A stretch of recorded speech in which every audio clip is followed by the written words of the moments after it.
Hi there, this is Chris Callett with musicgrid.com, and we're going to take a look at how you can create a pseudo 100% width drop-down panel. And I say that because it's not a responsive unit, but it does act in a way that allows you to have a 100% width panel open up on the page. So first off, let's take a look at what we're going to use. We're going to use the panel widget, and I've made some modifications just to make it look a little bit nicer than its standard format, but that's all I've done.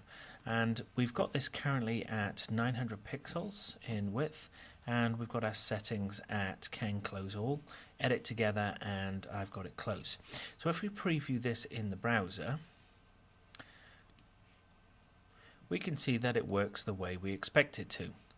There's no movement left or right on the page, and that's working fine.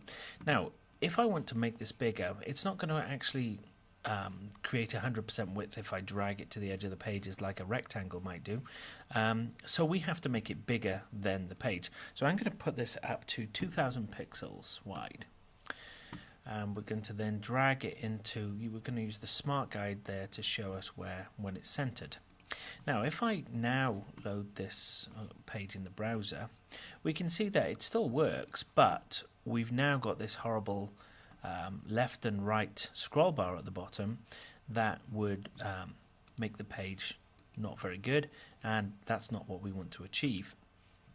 So how do we get around that? Well, if we go to our scroll effects and switch on motion and make sure that we have everything set to 0, including the anchor point for that particular panel, and then if we open this up in the browser, we can see that we have this full width feel to it, and if we open up our browser here, we can see that it stays central and we can stretch the browser out, but notice we don't have that horrible left and right scroll bar on the page now. So let's center the content as well. So I'm going to put this content, I'm going to use the align tool here, align to content, put that in the center, and let's set that up to the width of the page here.